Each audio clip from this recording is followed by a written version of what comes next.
Baik, yang pertama adalah pengertian limit. Pengertian limit itu sendiri adalah mendekati. Dan pada limit itu dapat didekati dari kiri dan dari kanan. Jadi ada dua pendekatan limit, dari kiri dan dari kanan. Kemudian limit kiri jika X menuju C dari arah kiri atau dari arah bilangan yang lebih kecil dari C. Bila ditunjukkan dengan garis bilangan akan seperti ini. Di sini C dan di sini X yang mendekati C. Bila ditulis dalam notasi akan seperti ini. Limit fx, X mendekati C dari sebelah kiri. Gitu. Jadi kalau yang ikonnya atau simbolnya itu negatif seperti ini di atas, itu berarti limit kiri atau didekati dari sebelah kiri. Begitu juga dengan limit yang kanan. Jika X menuju C dari arah kanan atau dari arah bilangan yang lebih besar dari C, itu berarti dari sebelah kanan lalu mendekati C. X-nya di sebelah kanan atau bilangan lebih besar dari C. Notasinya yang tadi itu kan negatif, sekarang positif. Limit fx, X mendekati C dari sebelah kanan. Pakai notasi yang positif seperti ini. Untuk lebih jelasnya hubungan antara limit dengan limit sepihak, itu ada limit kiri dan limit kanan, itu dapat ditulis seperti ini. Limit fx, X mendekati C sama dengan L. Jadi di sini L itu adalah suatu bilangan atau konstanta. L besar di sini. Itu akan terjadi jika dan hanya jika ada limit fx, X mendekati C dari sebelah kiri sama dengan L, dan limit fx, X mendekati C dari sebelah kanan sama dengan L. Di sini berarti limit itu suatu fungsi itu dapat dikatakan limit jika didekati dari sebelah kiri dan didekati dari sebelah kanan itu hasilnya sama. Di sini kesamaan itu ditunjukkan dengan L ini. Gitu. Ini adalah suatu hubungan dari limit kiri dan limit kanan. Atau dalam kalimat lain juga bisa dikatakan kalau suatu fungsi bisa dikatakan limit kalau nanti hasil dari fungsi tersebut itu dari kiri dan dari kanan, itu pendekatan dari kiri dan dari kanan itu sama hasilnya, jadi itu baru bisa dikatakan limit. Seperti itu.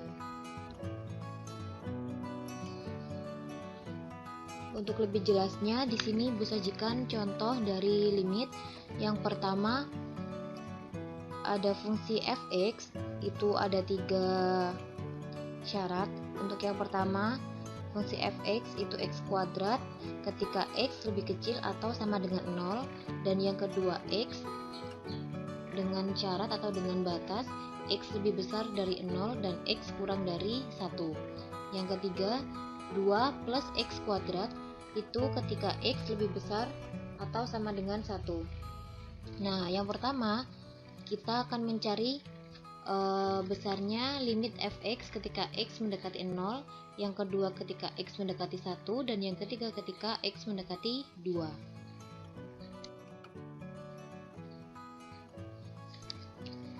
Untuk yang pertama, ketika x mendekati 0, karena aturan fungsi berubah di x sama dengan 0, maka perlu dicari limit kiri dan limit kanan di x sama dengan 0. Maksud dari aturan fungsi berubah di x sama dengan 0, di sini kan ada pada aturan yang sudah dijelaskan di soal. X mendekati 0 ketika x sama dengan 0, itu kan berarti mengikuti aturan yang pertama di sini, yakni x kuadrat. Jika didekati dari sebelah kiri, berarti yang lebih kecil dari 0. Di sini kan berarti menggunakan aturan yang pertama. Limit fx, x mendekati 0 dari sebelah kiri, itu berarti menggunakan yang x kuadrat, dimasukkan nilai dimasukkan nilainya x yakni 0 dikuadratkan sama dengan 0. Lalu untuk pendekatan dari sebelah kanan, ini berarti menggunakan aturan yang nomor 2. Kenapa? Karena dari sebelah kanan berarti nilai 0-nya ini, berarti nilai x-nya ini lebih besar dari 0. Mana aturan yang mengatakan atau yang menunjukkan ketika X lebih besar dari 0 itu ada pada aturan yang kedua, yakni hanya X saja fungsinya. Jadi di sini ada limit X mendekati 0 dari sebelah kanan itu sama dengan 0. Ketika X-nya dimasukkan pada fungsinya, berarti X-nya kan sama dengan 0. Hasilnya itu sendiri adalah 0. Nah, karena dari pendekatan dari sebelah kiri dan dari sebelah kanan hasilnya sama dengan 0 semua, keduanya sama-sama 0, jadi limit fx X mendekati 0 itu adalah 0, hasilnya adalah 0. Lanjut pada poin B, ketika X sama dengan 1 itu juga aturan fungsinya berubah. Kenapa berubah? Karena di sini ada aturan yang mengatakan ketika X lebih kecil dari 1, X sama dengan 1 dan X lebih besar dari 1. Jadi ketika untuk yang pertama, ketika X didekati dari sebelah kiri, limit fx X mendekati 1 dari sebelah kiri itu menggunakan aturan yang kedua, yakni fungsinya adalah X. Kenapa menggunakan aturan yang kedua? Karena ketika X-nya sama dengan 1 ini, berarti ketika didekati dari sebelah kiri itu akan lebih kecil dari 1 atau sebelumnya 1, begitu. Berarti menggunakan aturan yang kedua. Ini kan ada X lebih kecil dari 1 dan aturannya ini. Fungsinya menggunakan yang ini, X saja. Limit X mendekati 1 dari sebelah kiri itu adalah 1. Langsung disubstitusikan saja, nilainya X adalah 1, maka kalau fungsinya hanya X berarti ya hasilnya adalah 1. Lanjut pada yang didekati dari sebelah kanan. Limit fx X mendekati 1 dari sebelah kanan menggunakan aturan yang ketiga. Kenapa? Karena ketika 1 didekati dari sebelah kanan atau lebih besar dari 1, itu kan yang ini. Yang paling sesuai kan aturan yang nomor 3 ini. Jadi nanti nilai X ini didekatinya dari sebelah kanan menggunakan aturan yang nomor 3. Karena kan kalau dari sebelah kanan kan berarti akan lebih besar dari 1 menggunakan yang aturan nomor 3 ini. Limit 2 plus X kuadrat X mendekati 1 dari sebelah kanan itu akan sama dengan 3. Caranya disubstitusikan saja, nilai X-nya adalah 1, berarti 2 plus 1 kuadrat kan 1, berarti 2 plus 1 sama dengan 3. Nah, dari sini kita lihat bahwa limit fx dengan X mendekati 1 yang dari sebelah kiri dan dari sebelah kanan, ini dari sebelah kiri yang pertama dan dari sebelah kanan itu nilainya berbeda. Yang pertama adalah yang dari kiri adalah 1, yang dari kanan adalah 3. Karena tidak sama, maka limit dari fx dengan X mendekati 1 itu tidak ada. Karena limit fx dengan X mendekati 1 dari sebelah kiri tidak sama dengan didekati dari sebelah kanan. Nah, pada kasus yang seperti ini berarti nilai limit itu tidak ada. Lalu untuk yang ketiga, pada X mendekati 2. Karena aturan fungsi tidak berubah di X sama dengan 2, maka tidak perlu dicari limit kiri dan limit kanan di X sama dengan 2. Begini maksudnya. Pada ketiga aturan yang sudah disediakan ini, pada soal tadi, itu kan hanya ketika X kurang dari 0, kurang dari atau sama dengan 0. Yang kedua, aturan kedua ini X lebih besar dari 0 dan kurang dari 1. Dan yang terakhir adalah X lebih dari atau sama dengan 1. Nah, sedangkan yang diminta di sini adalah X sama dengan 2. X sama dengan 2 tidak ada pada aturan di sini. Karena sudah tidak mengikuti aturan yang ini, tidak usah dicari limit kiri dan limit kanan, tapi langsung saja menggunakan aturan yang ketiga, yakni 2 plus X kuadrat.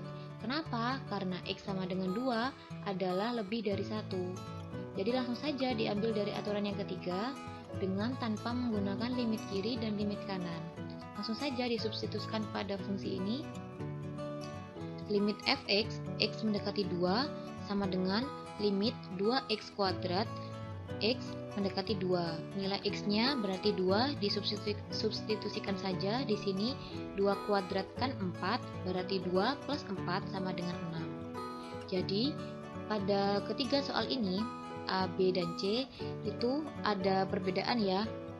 Yang pertama, ini terbukti bahwa ketika x mendekati 0, ketika yang ditanya adalah x mendekati 0, itu ada limit kiri dan limit kanannya, karena nilai limit kiri dan limit kanannya itu sama. Berarti x mendekati 0 itu ada limitnya.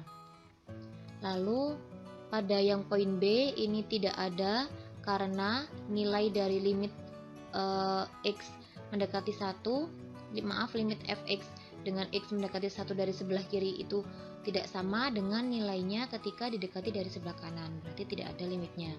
Dan yang ketiga, karena fungsi tidak berubah di x sama dengan 2, jadi tidak perlu dicari limit dari kiri dan dari kanan seperti yang poin A dan poin B. Langsung saja menggunakan aturan yang ketiga yang paling memenuhi dari aturan-aturan lainnya. Disubstitusikan saja. Begitu untuk contoh soal yang pertama. Selanjutnya, contoh soal yang kedua, ini Bu Alvin dapatkan dari buku pegangan siswa pada halaman 238 di bagian bawah ya. Contoh soal, tentukan nilai limit x kuadrat min 3x plus 2 per x kuadrat min 4 dengan x mendekati 2. Di sini ada dua cara penyelesaian. Yang pertama menggunakan cara numerik. Jika y sama dengan fx sama dengan x kuadrat min 3x plus 2 per x kuadrat min 4, maka pendekatan fungsi pada saat x mendekati 2 ditunjukkan pada tabel berikut. Nah, cara yang pertama ini menggunakan cara numerik atau disubstitusikan langsung satu persatu, jadi ini seperti cara manual. Ketika mendekati 2, kita buat tabel dulu, tabel x dan y, lalu kita taruh nilai 2 di tengah, lalu bilangan-bilangan apa saja yang mendekati 2 dari sebelah kiri, dan bilangan-bilangan berapa saja yang mendekati 2 dari sebelah kanan. Kalau dari kiri kan ada 1,99 dan seterusnya, seperti ini, dan dari kanan akan ada 2,001, 2,01 dan seterusnya. Nah, di sini yang pertama kita cari dulu ketika x mendekati 2, berarti nilai x-nya kita menggunakan 2 ya, dimasukkan pada di sini 2 kuadrat min 3 dikali 2 plus 2 per 2 kuadrat min 4. Nanti akan didapatkan nilainya itu 0 per 0. Nah, ketika nilainya 0 per 0, kita harus mencari nilai-nilai yang paling mendekati dari sebelah kiri dan sebelah kanan. Di sini dari sebelah kiri dulu 1,999 kita masukkan pada persamaannya, pada fungsinya, pada fungsi ini 1,999 ini dikuadratkan. Pokoknya nilai x pada fungsi ini diganti atau disubstitusikan dengan 1,999 dan didapatkan hasilnya 0,250. Begitu seterusnya pada nilai-nilai yang mendekati 2. Jadi cara ini cukup panjang karena kita harus mensubstitusikan nilai x-nya satu persatu sehingga didapatkan nilai y yang mendekati 2. Pada tabel tersebut, pada tabel ini, fungsi y sama dengan fx akan mendekati 0,25 untuk x mendekati 2. Di mana 0,25? 0,25 ada di sebelah kiri dan di sebelah kanan dari nilai 2. Jadi tidak tepat pada nilainya x sama dengan 2, ternyata ada pada 1,999 dan 2,001. Jadi yang diambil yang kiri dan kanannya yang paling mendekati pada 2. Di sini adalah 0,25. agar tidak terlalu banyak menghitung pada substitusi manual yang seperti dijelaskan barusan, itu bisa juga diselesaikan dengan cara yang kedua, yakni cara faktorisasi. Perhatikan bahwa F2 sama dengan 0/0 tadi ini, ketika X-nya disubstitusikan pada fungsi ini, fungsi yang awal, kita mendapatkan bahwa nilai fungsi ini ketika X sama dengan 2 adalah 0/0 kan? Ini 0/0 itu merupakan bentuk tak tentu, sehingga diperlukan strategi pergantian dengan faktorisasi sebagai berikut, seperti ini. Limit X kuadrat min 3X plus 2 per X kuadrat min 4 dengan X mendekati 2, itu kita faktorkan dulu. Yang ini fungsinya kita faktorkan dulu menjadi X min 2 dikali X min 1, dan untuk yang bawah X min 2 dikali X plus 2. Karena yang dicari adalah X mendekati 2, jadi nilai X itu tidak akan sama dengan 2. Tadi kan 0/0 ya, berarti nilai X itu tidak akan tidak akan sama dengan 2. Berarti yang faktor yang akan menyebabkan X sama dengan 2 itu bisa kita eliminasi, kita coret yang atas, yang ini, dan yang ini bisa kita coret. Ini dan ini kita eliminasi. Lalu kita hanya mendapatkan fungsi yang ini, X min 1 per X plus 2. Jadi limitnya menjadi limit X min 1 per X plus 2 dengan X mendekati 2. Kita substitusikan nilai 2, berarti 2 min 1 itu 1 per 2 plus 2 adalah 4. Jadi hasilnya 1/4, atau kalau kita rubah menjadi bentuk desimal itu menjadi 0,25. Dan hasil pada cara faktorisasi ini sama dengan dari cara yang pertama, dari cara numerik, 0,25. Dari kedua cara ini bisa dipilih mana cara yang dirasa paling mudah. Kalau memang menggunakan cara faktorisasi boleh, menggunakan cara numerik juga boleh. Tapi Ibu sarankan ketika menemukan soal seperti ini, lebih baik menggunakan cara yang faktorisasi karena akan lebih mudah untuk mendapatkan hasilnya. Ciri-ciri dari faktorisasi, nanti kita cari faktornya itu akan sama dengan angka yang didekati. Di sini kan yang angka yang didekati kan 2, berarti nanti akan ada faktor yang min 2, yang negatif 2. Kalau di sini misalnya yang didekati negatif 2, akan ada faktor yang di sini plus 2, seperti itu. Mungkin itu bisa menambah untuk tips bagi adik-adik.